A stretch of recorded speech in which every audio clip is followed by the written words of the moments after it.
Bueno, para la sesión de hoy que viene, pues ahora sí tengo el placer de estar aquí con la invitación de Caro.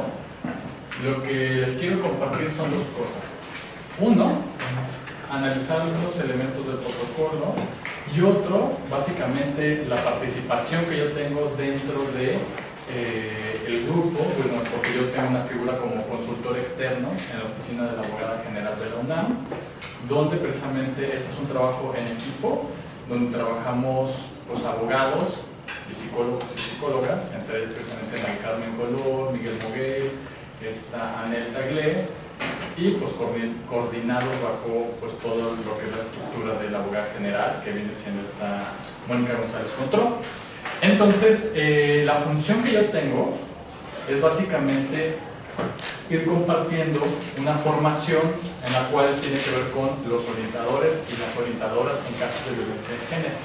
Si bien sí les voy a poner algunos elementos de lo que es el protocolo, yo no soy una persona facultada para, digamos, ni ustedes como terapeutas, aunque lo conozcan, aunque esté de una forma como un tanto más esquemática, no están facultados ni facultadas para precisamente decir si se activa o no el mecanismo. Lo que podemos hacer básicamente es hacer la referencia ya sea a la oficina jurídica de aquí de la facultad o inmediatamente lo que es la UNAM, que es la unidad de seguimiento y atención a las denuncias. Entonces básicamente esa sería como la parte como introductoria que les quiero compartir, y el modelo que tiene una influencia muy fuerte, precisamente el modelo de aquí de CREAS, y que ahorita precisamente vamos a tener una presentación con autoridades de la UNAM de lo que se ha hecho con respecto a la formación de orientadores. Entonces, primero tener tres definiciones claras, ¿no? Que en una sesión anterior habíamos platicado que era el género, cuál era la diferencia con el sexo, las intersecciones que están ahí para tener una sensibilidad ante el problema de la violencia que es estructural. Entonces son tres elementos. Saber que el género es la construcción social de la diferencia sexual y tiene manifestaciones imaginarias, simbólicas y subjetivas. Que tiene un componente psicológico muy fuerte, ¿verdad? Y que de alguna manera conduce nuestros comportamientos. Hablamos un poquito de bandura, hablamos de aprendizaje mediatizado a partir de los estereotipos culturales. Entonces eso va impregnando una serie de comportamientos, ¿verdad? Y toma de decisiones a partir de ello. Y vamos a saber que la violencia de género tiene que ver con un acto, ¿verdad?, de no reconocimiento y de anulación de los derechos humanos, ¿verdad?, principalmente hacia las mujeres, ¿verdad?, pero eso no quita que también los hombres seamos víctimas de la violencia de género, pero como diría Rita Laura Segato, es que los hombres no nos vemos como víctimas de esta cultura patriarcal, ¿no?, porque tenemos demasiados privilegios que ocultan nuestros comportamientos, ¿no? Y que por eso es difícil que un hombre vea sus propios privilegios y que abandone el comportamiento de la violencia, ¿no? Y el otro es la diferencia con agresión, que tiene una base, pues de un comportamiento, lo vamos a llamar básico, ¿no? Un comportamiento de defensa de lo que se considera como lo propio, ¿verdad? Y que lo vamos a conocer como, digamos, dos vertientes en el desarrollo infantil. Vamos a ver que cuando se socializa, por un lado se puede convertir en asertividad, ¿verdad?, que es esta agresión socializada, de decir esto es mío, ¿verdad?, de defender lo que considero como propio, y va a haber otra vertiente que va a ser el ejercicio de la violencia.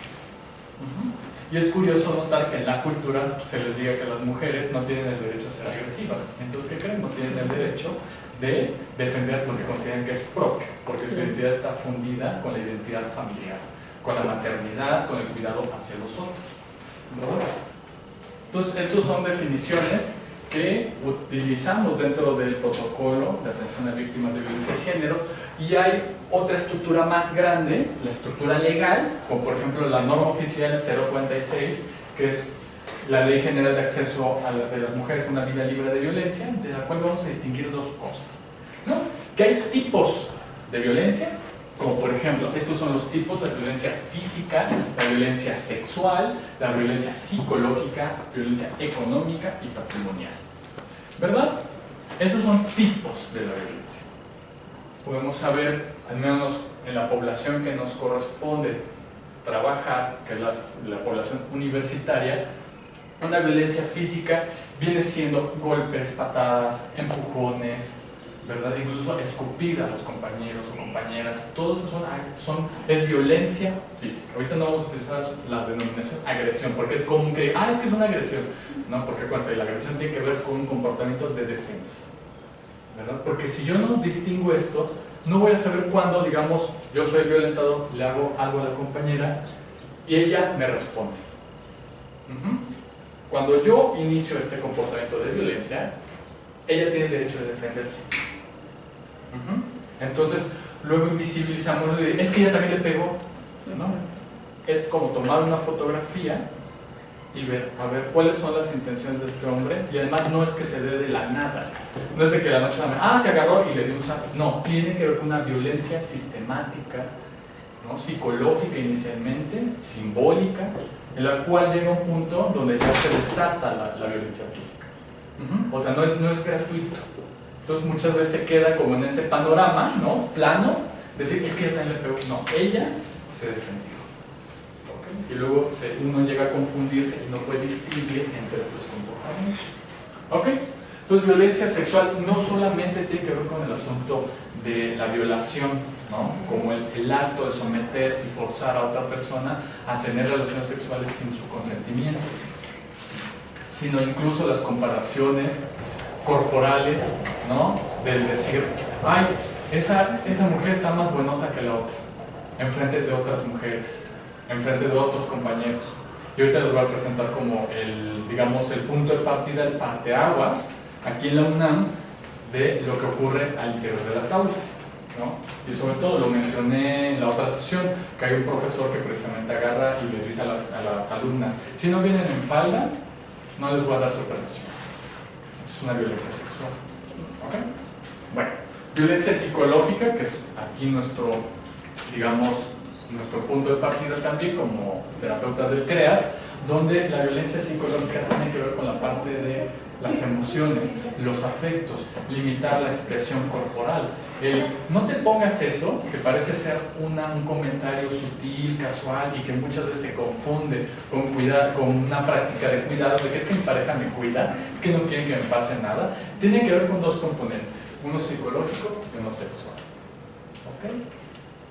Pero queda nuevamente invisible, queda nuevamente en esta parte de que es un comportamiento de cariño, ¿verdad? Entonces el componente emocional, también la parte de la ley del hielo, es que ella no me habla. Esa tiene que ver con una violencia psicológica, porque es anularte a ti, ¿no? La violencia económica, ¿no? Hemos visto que hay en relaciones de pareja, por ejemplo, que ya empiezan a tener sus adquisiciones económicas, que tal vez estudien y trabajen ambas partes, y uno de ellos le diga, ay, me pagas el Uber nada más por esta vez, ándale. Y uno puede decir, ¿por qué? No parece nada. 1, 2, 3 veces. Oye, ¿sí me lo vas a pagar? Porque tus rutas, o sea, independientemente de la distancia de la ruta, simplemente pues no me lo has pagado. Uy, perdóname, o sea, tiene que haber una violencia económica, porque estás atentando a mis propios ganancias, lo que yo estoy ganando con mi fuerza de trabajo, ¿verdad? Te lo estoy compartiendo, sin embargo tú me estás haciendo incluso, otra vez se combina la psicológica, ¿verdad? Mediante la parte económica. La patrimonial, ¿verdad? Cuando uno de los casos, y eso yo lo viví porque era una amiga mía, donde su pareja lo que hacía era quitarle su mochila y él se la llevaba a su casa, o sea, se echaba a correr y se llevaba a su casa. ¿Qué es lo que pasaba? O sea, ¿qué cosas de la universidad tienes dentro de tu mochila? Apuntes, incluso tu computadora, todo eso, todos elementos que son tuyos, te los sustrajo. Entonces es una violencia patrimonial, patrimonial, psicológica y tal vez con una cuestión sexual, ¿verdad? Entonces ya más o menos nos va quedando claro que hay tipos, ¿verdad?, de violencias, y están pactadas, o no están pactadas, están tipificadas, perdón, por la ley general. En el caso, por ejemplo, de los hijos y la custodia, ¿en dónde entra ese tipo de violencia? Ahí vamos. Modalidades. La violencia de pareja y la violencia familiar es una de las modalidades. Hubo un caso que me tocó atender aquí en la clínica del CREAS, que era un chico que había faltado a su examen, él es de odontología, había faltado a su examen, creo que, ¿cómo se les llaman a estos?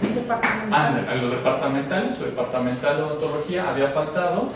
Nos notifican que había como algo raro en el caso, que el chico llega muy alterado, porque resulta que en la mañana había vivido una violencia física por parte del papá, había golpeado a la mamá y él había hecho todo lo necesario para llevar a los hermanos menores a la casa de la tía. Entonces eso tiene un impacto, ¿verdad?, en mi vida académica, en mi vida escolar. Entonces es una modalidad. Lo de guardia y custodia tendremos que ver la característica del caso. O sea, aquí esto nos ayuda para entender los casos y poder analizarlos. No voy a partir como todos los casos se tratan igual. Aquí hay que tener como se cuida, porque luego dicen, es que las mujeres siempre se quedan con la guardia y custodia. No, a ver, es análisis por caso. Te paso una silla porque aquí me sobra. Ahí está. Bueno, la modalidad que más se va a estar trabajando aquí en la universidad, o las modalidades son estas cuatro principalmente. La familiar no tanto, pero sí se da como una orientación. La violencia en la comunidad tiene que ver como lo que pasó con el caso del lésbico. O sea, si bien se desconoce quién fue el perpetrador de la violencia, nos está hablando de una violencia también institucional, porque no tiene las medidas necesarias para generar un espacio seguro para mujeres, para estudiantes, ¿verdad? Porque ¿cómo es que ves o se descubre un cuerpo? En esta metáfora de que aunque tú no seas el asesino, encuentran un cuerpo en tu patio. Entonces, algo ocurre ahí, ¿verdad?, que tiene que ver con todo el tema de seguridad, con todo el tema de vigilancia, el tema de generar un espacio seguro para estudiantes, trabajadoras, académicas y demás, ¿no? Entonces la violencia comunitaria tiene que ver con lo que ocurre en cada uno de los espacios. Pues es muy característico, como por ejemplo la violencia que está ocurriendo en la Facultad de Filosofía y Letras, que no se parece a la Facultad de Ciencias, ¿verdad? Pero si la universidad no responde, es una violencia ahora institucional, pero en este caso está respondiendo con medidas, ¿verdad?, para poder lograr y generar espacios seguros, ¿verdad? La violencia laboral, como por ejemplo la hostigación, que es muy diferente la hostigación al acoso. La hostigación tiene que ver con una autoridad, tu jefe, tu profesor, ¿no? El caso de esta chica de ciencia política, que el profesor la citaba en su casa, ¿verdad?, y que al momento que ella se niega a tener un acercamiento de tipo sexual y lo denuncia, él la amenaza con no pasarla en la candidatura del doctorado.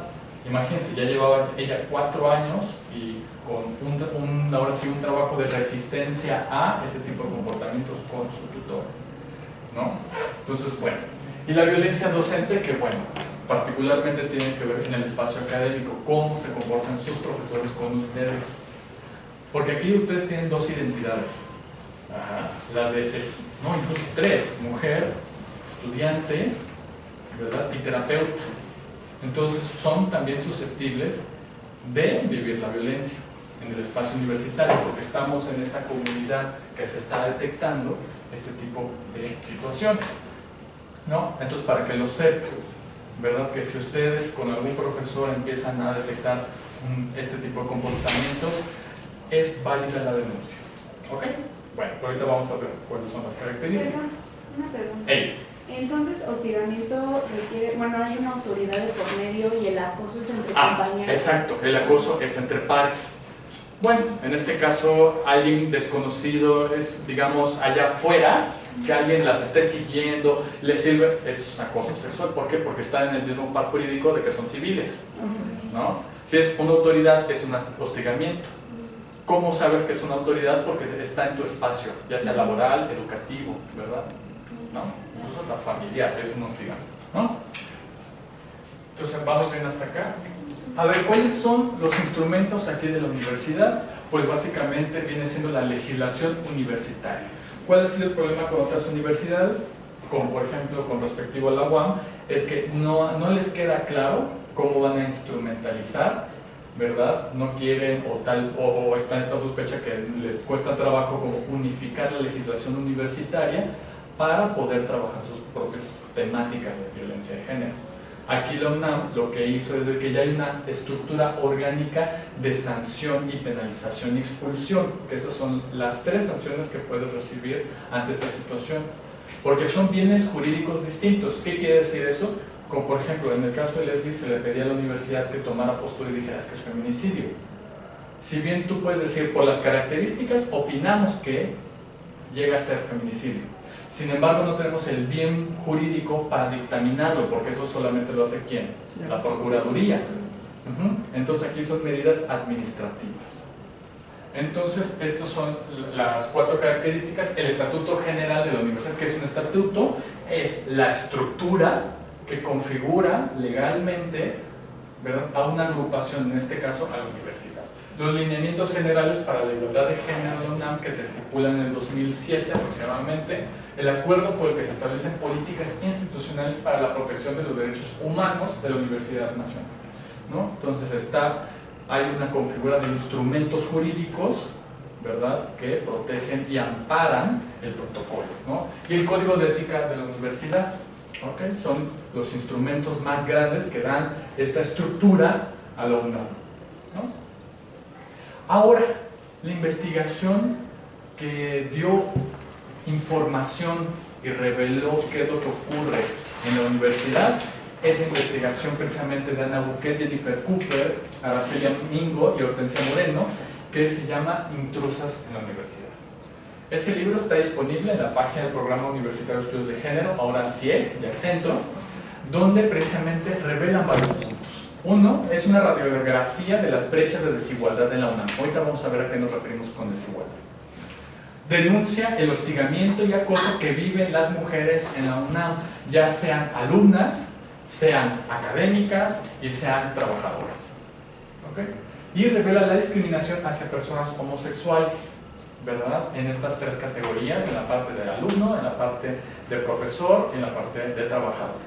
Entonces nada más voy a poner algunos puntos que nos compete entender y sensibilizarnos de que no es una situación de unas mujeres encaprichadas, enojadas por la situación, que aunque fueran así, tienen todo su derecho a manifestar esta situación.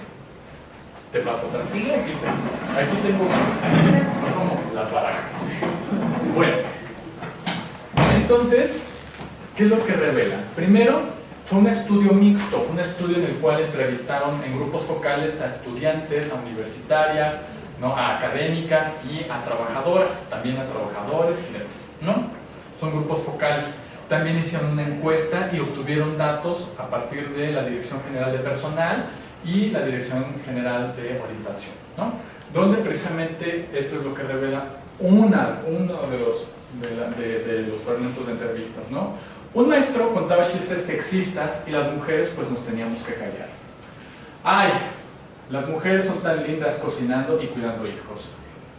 ¿Qué? ¿Ya se están mariconeando? ¿Qué? ¿Ya están de jotos? Vamos a hacer un examen, así que los niños traen la hoja azul, las niñas amarillas y los otros hoja rosa. Y esos, pues los dejamos que sean lo que ellos quieran ser. Aquí no quiero ver ni homosexuales, ni jotas, ni machorras. Era lo que expresaban las estudiantes que habían tenido contacto con profesores que precisamente manifestaban este tipo de comportamientos. Entonces, este es uno de los fragmentos a nivel de lo cualitativo de lo que encontraron en su estudio. Ahorita vamos a ver otros puntos de vista. Acá está, no te preocupes.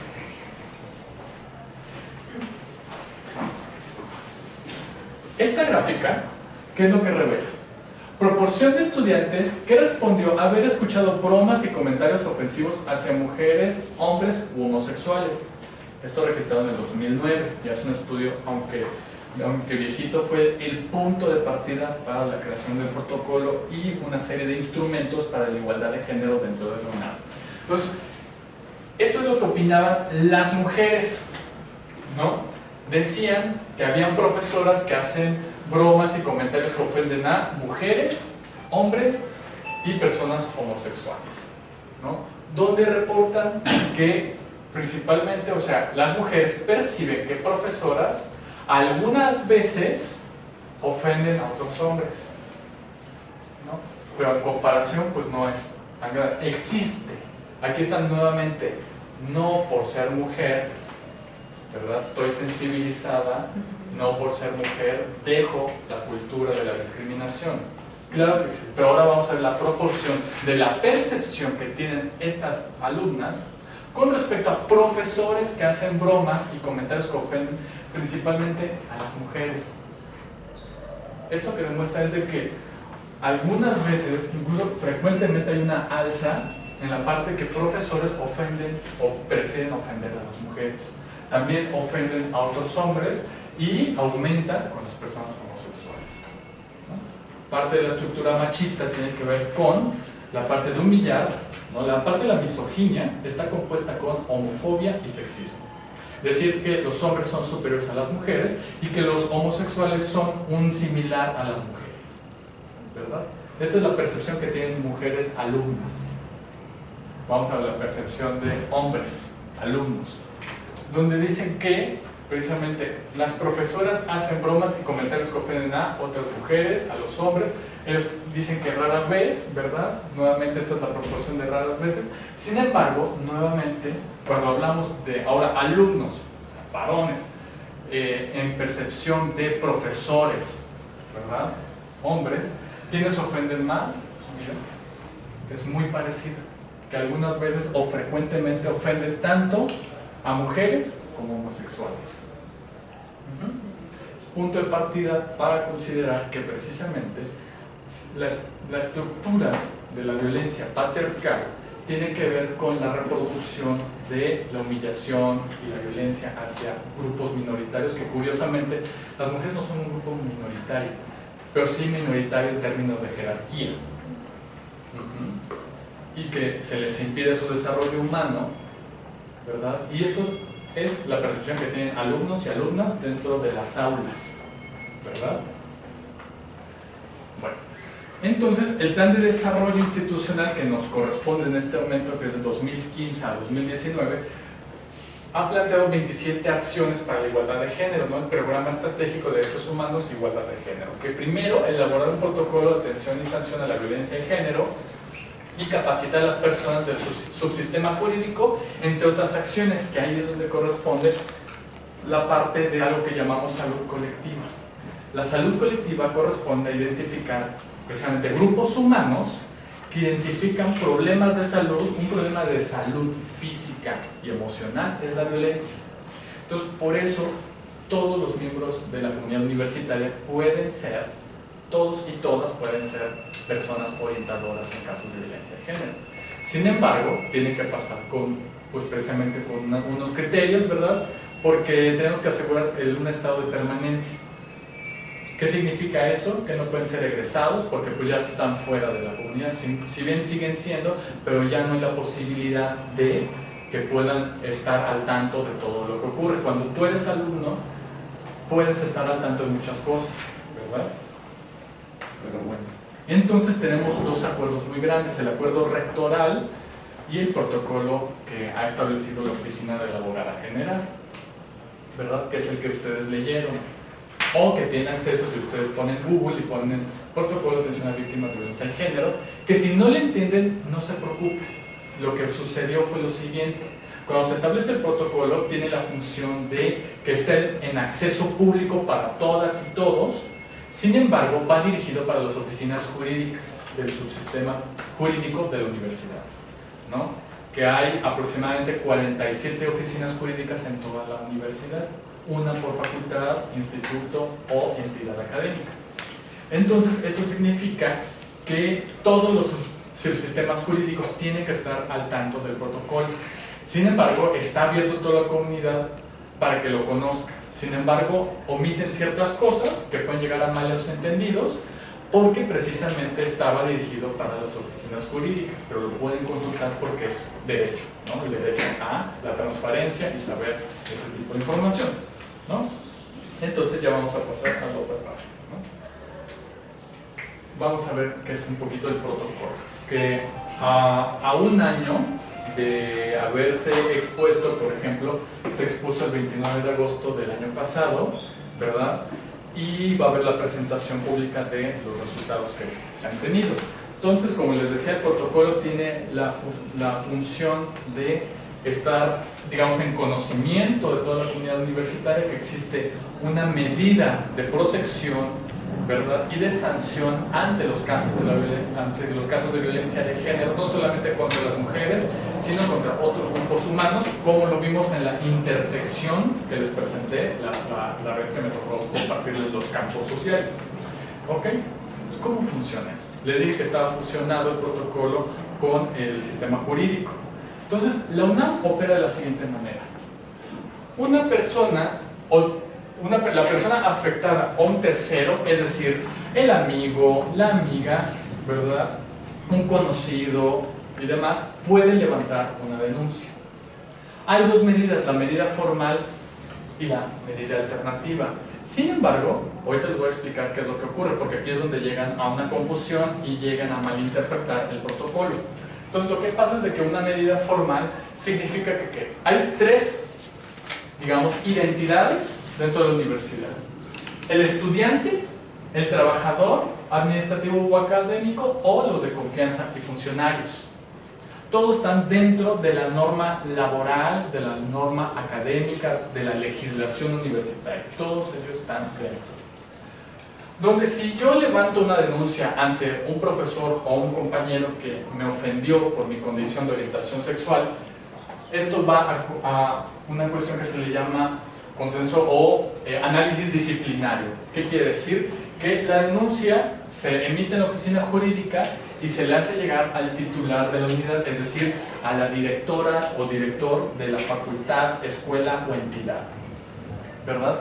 Donde va a llevar a tribunal universitario el caso, que lo va a tratar de resolver, ¿verdad?, junto con la comisión de honor.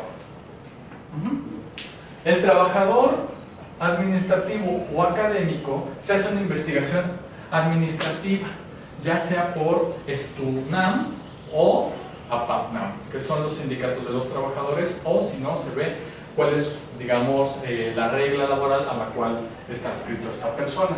Y de funcionarios de confianza, nuevamente al titular, junta de gobierno y al rector. Estas son las medidas que aparecen ante los tipos de violencia. Las medidas alternativas, que llegan siendo la mediación, tiene una característica muy clara. No se puede llegar a una medida alternativa cuando ha habido una violencia física, una violencia sexual y es un menor de edad, ¿verdad? Porque luego dicen, ay, es que tiene una medida alternativa. Sí, porque, pero digamos, no sustituye a la medida formal, no la sustituye, van de la mano. Es decir, lo que hemos tenido son casos de estudiantes, es decir, la compañera, yo espero irnos, pero te voy a poner como ejemplo, la compañera es ofendida y acosada sexualmente por un compañero, la sigue, le toma fotografías, eso. Llega con un orientador, el orientador le da como el panorama, le dice, puedes levantar la denuncia en la UNAD. Va a la UNAD, y en la UNAD te dicen, ¿sabes qué? Mira, hay dos cosas. La medida alternativa, digamos, tú ya estás activando la formal, la medida alternativa puede ser si tú estás de acuerdo ante esta situación de que tú puedas estar presente durante toda la dictaminación, durante todo el juicio disciplinario de este compañero tuyo, ¿verdad? Ese es por un lado, que es justicia reparativa. Y el otro tiene que ver con que puedas tú, junto con un mediador, ¿verdad?, si es voluntad de ambas partes, tuya y tu compañero, ¿verdad?, ver por qué ocurrió esto que te está ocurriendo. Nuevamente, lo alternativo no quita la sanción que le puedan dar por el levantamiento formal del acta. ¿Ok? Solamente en este tipo de casos, cuando fue, digamos, no es de que aminoremos el hecho de que tú viviste violencia. Sin embargo, la medida en la que se puede tratar ese tipo de violencia puede ser por acá, que no sustituye lo formal. No sustituye que al compañero le van a dar una sanción, una amonestación o incluso la expulsión. Entonces, esas son las medidas. Pero, repito nuevamente, la medida alternativa solamente ocurre en no puede ocurrir en 3 casos: violencia física, violencia sexual que haya dañado totalmente tu integridad, y precisamente la parte de menor de edad, porque tenemos preparatorias y tenemos iniciación universitaria, entonces ahí tenemos menores de edad. ¿Ok? ¿Se entiende hasta acá? Sí. Va, muy bien. ¿Qué es lo que va a pasar? Toda entidad universitaria, facultad y escuela tienen una oficina jurídica, ¿verdad? La persona puede acudir o podrá acudir a la oficina jurídica de su unidad o dependencia universitaria o a la UNAD, ¿no? A la unidad de atención y seguimiento de las denuncias, ¿verdad? Que está allá en CU, al lado de la Torre de las Humanidades, donde antes era posgrado UNAM, ahora ya ahí está configurado de otra manera, ahí está la UNAD, ¿no? ¿Por qué ir a la UNAD? Porque yo les había comentado que la universidad tiene cerca de 47 dependencias, escuelas, institutos que están distribuidos en todo México, en varias partes. Entonces, los procesos para la capacitación llegan a ser un poco tardados, y tampoco podemos, digamos, agarrar y decir: a este profesor, a este abogado lo vamos a despedir y vamos a traer a un abogado o una abogada sensible en el tema y capacitada. Eso costaría bastante para la universidad y es difícil. Entonces, por eso empleamos los recursos humanos que ya existen para sensibilizarlos y capacitarlos en el área. Entonces, si bien la atención en la UNAM es especializada, es de forma directa y hay una contención psicológica, ¿verdad?, específica al trabajo de violencia de género, porque yo sé que aunque están trabajando esta situación tan importante que es la atención a la prevención de la ideación y el intento suicida, pero no podemos suponer que ya saben cómo intervenir en temas de violencia de género. Entonces hay que también saber nuestros límites dentro de nuestras propias formaciones y ver de qué manera lo podemos complementar. Por eso yo estoy aquí compartiéndoles esto, ¿verdad? Bueno, donde es un lugar neutro, porque no está, si tú sientes inseguridad porque es profesor, es compañero de la universidad, y si es alguien que te está acosando, te está siguiendo y no te sientes segura, precisamente un lugar que te puede apoyar precisamente es la UNAD, ¿verdad? Y que es un equipo, aquí se hace énfasis, pues es un equipo de mujeres feministas, abogadas que conocen la normativa y que tienen esta sensibilización al trabajo con la perspectiva de género. ¿Ok? Entonces, ¿vamos bien hasta acá? No escuché un sí, pero yo supongo. Sí.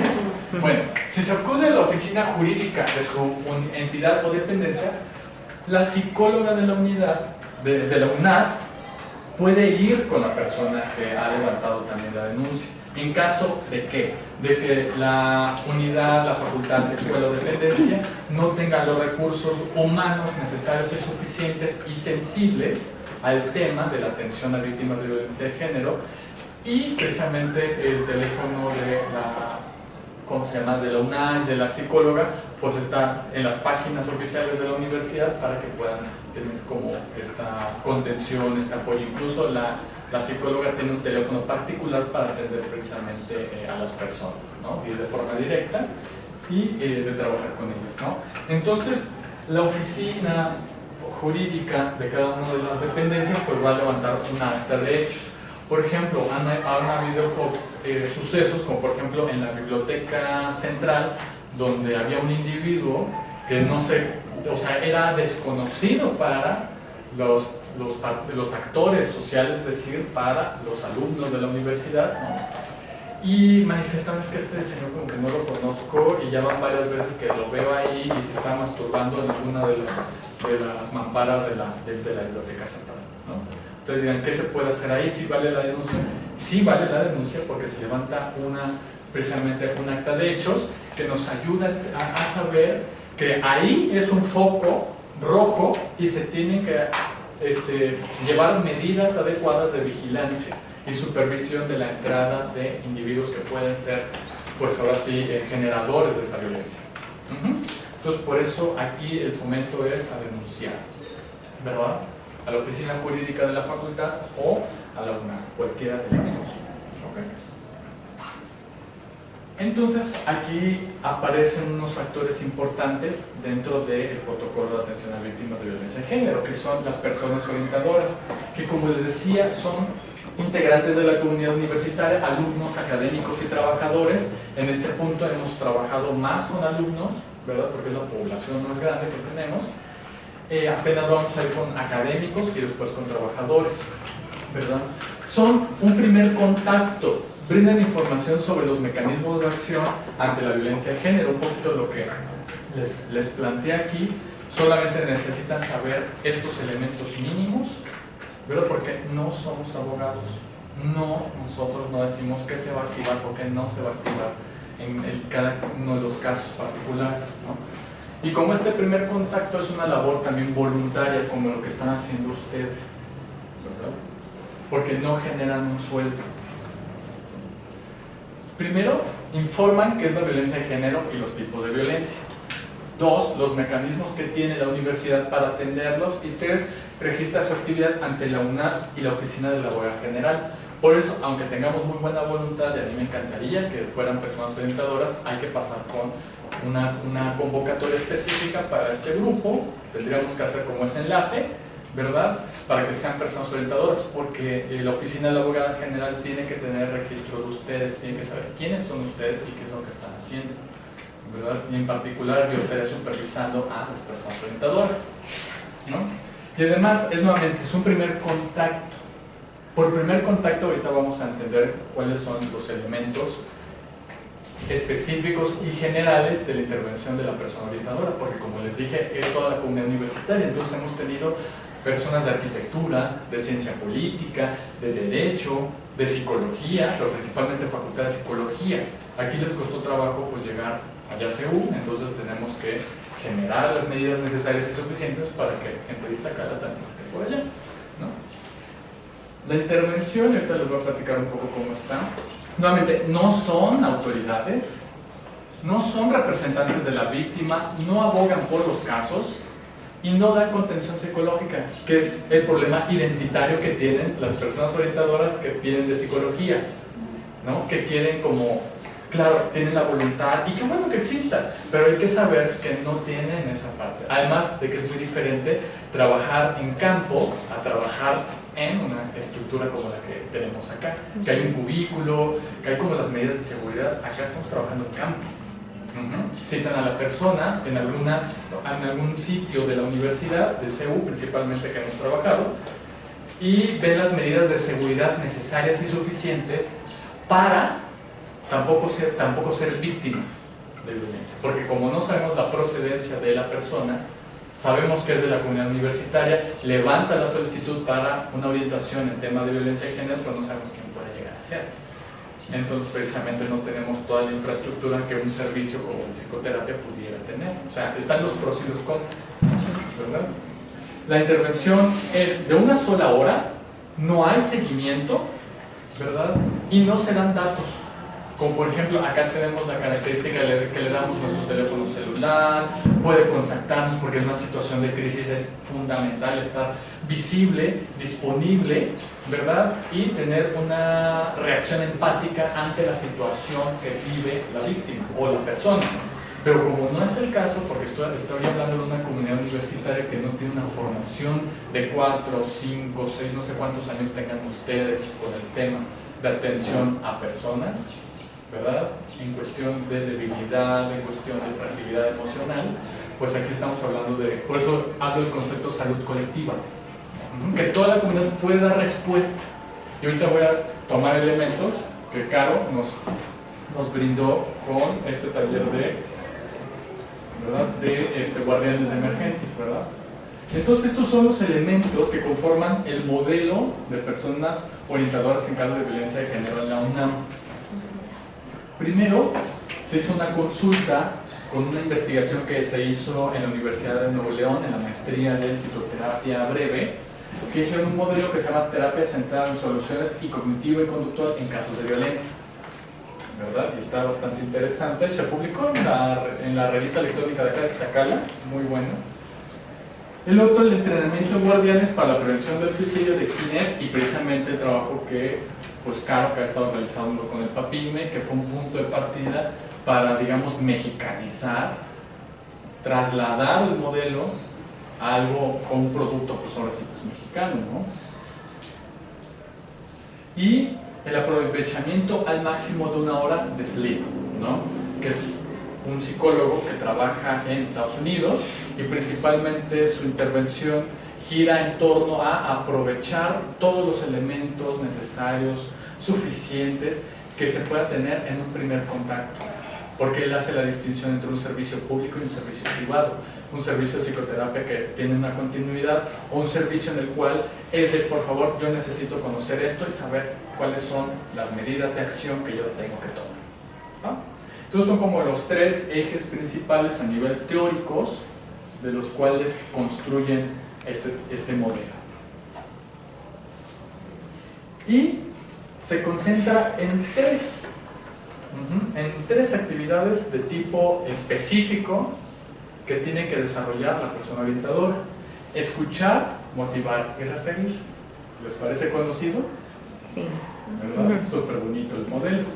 Pues escuchar, que implica no regañar a la persona, no minimizar el dolor subjetivo, no presuponer cosas ni hechos, es ponerse en perspectiva del otro. Y de hecho, en combinación con el modelo centrado en soluciones, tiene que ver con lo siguiente: antes de preguntar, hay que escuchar. Antes de motivar, hay que validar a la persona. Y antes de referir, hay que conocer. Entonces, esas son, digamos, ya las medidas generales con las intervenciones específicas, ¿verdad? De lugar de 3 se vuelven 6. Y es muy difícil, nos cuesta tanto trabajo escuchar, porque están totalmente nuestros esquemas perceptivos reactivos, lo que cognitivo-conductual se conoce, o como Bourdieu lo llama, nuestros hábitos. Este esquema perceptivo reactivo está, pues vamos a decir, ensamblado en un contexto en el cual invisibiliza la violencia. Entonces, bueno, la parte de escuchar. Entonces, escuchar y tomar una acción implica varios puntos. Estas ya son las medidas que en el procedimiento se tienen que aplicar. Definir el problema, saber por qué viene la persona. Aquí la llamamos consultante. Entonces, ¿cuál es el motivo de esta consulta? Garantizar la seguridad de todos, es decir, yo tengo que elegir un lugar que sea seguro.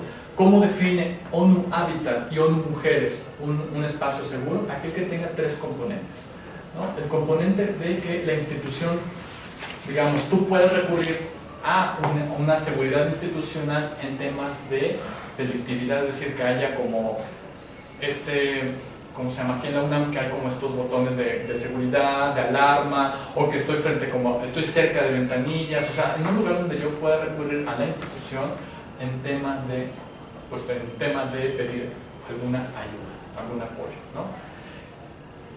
Un espacio psicológicamente seguro, es decir, que no me esté cayendo ni lluvia, ni el sol, ni que esté cerca como de un barranco, porque luego me tocó ir a la ENES Morelia, y ustedes sabrán que la ENES Morelia está configurada, parece como si fuera una pesa, ¿no? Porque está el espacio de institutos, luego hay un camino que no tiene ni luz ni brecha, o sea, de verdad de ahí se ve como muy, muy pueblerino, y luego llega otro espacio, que ya viene el de la Escuela Nacional. Y la Escuela Nacional tiene 2 lagos artificiales.